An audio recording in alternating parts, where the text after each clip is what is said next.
welcome to the program. I'm Roby Brock. Thanks for tuning in. Joining me first is John Brummett, columnist with the Arkansas Democrat-Gazette.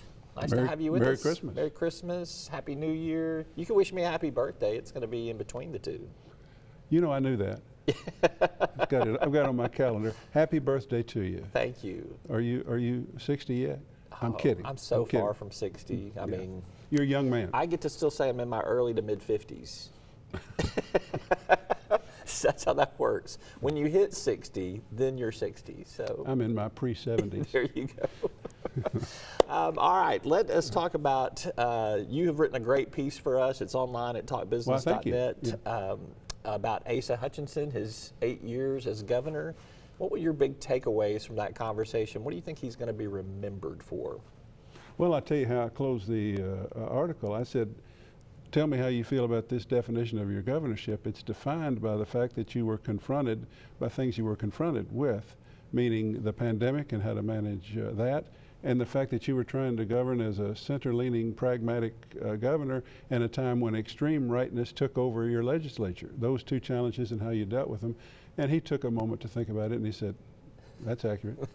That's it. That's it. Now, there are a lot of other things. I mean, he was a pro-business, modernizing governor. We cut taxes. We had surpluses. A very successful governorship. Will go down as one of the state's most successful. But in terms of the broad themes, I think it's how he got through. And regardless of what you think about the decisions he made in the pandemic, he was accountable. He was accessible. He addressed everything with some degree of his usual calm.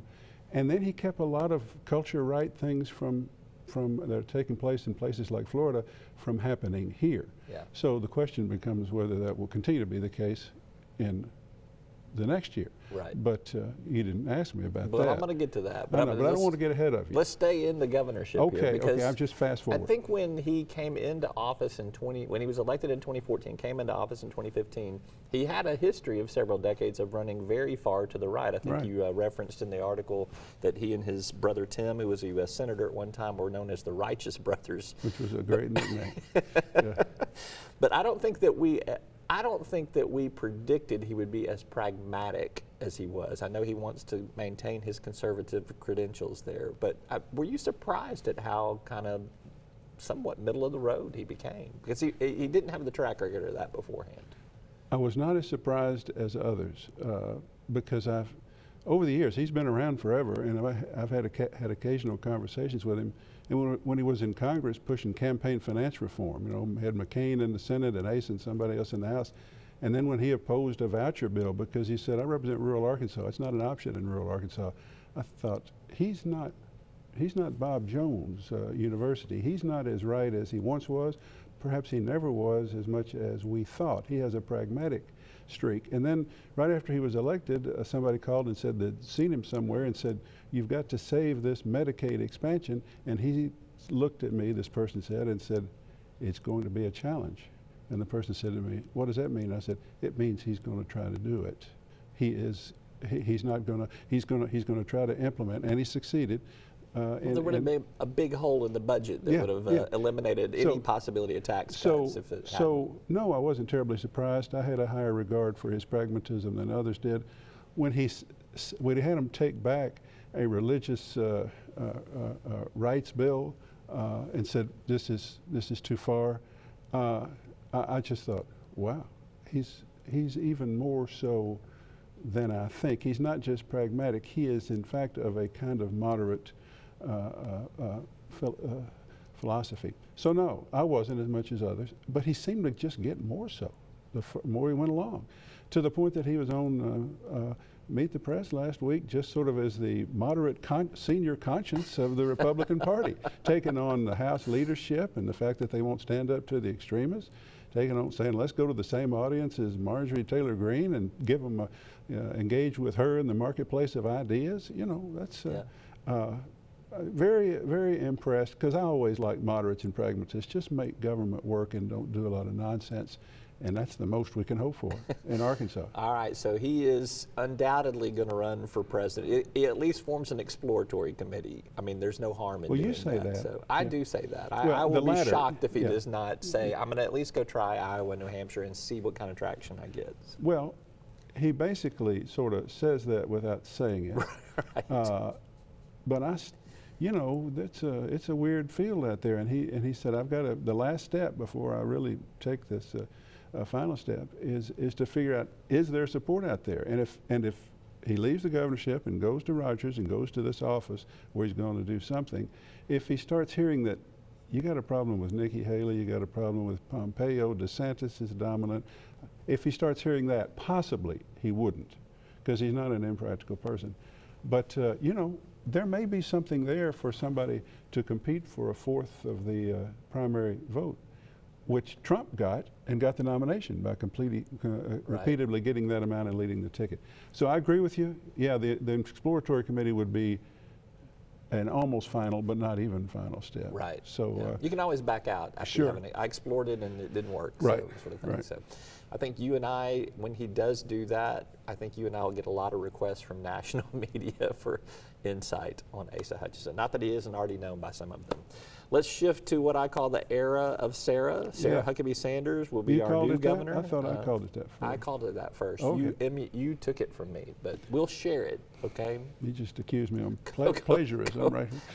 Co-owners of that. So we both I'm authored proud to share it. We both authored the song. We'll get the same no matter royalties. who said it first, we are entering the era of Sarah. All right. No doubt. What are your expectations for how she will be different than Asa Hutchinson? What kind of governor do you expect her to be?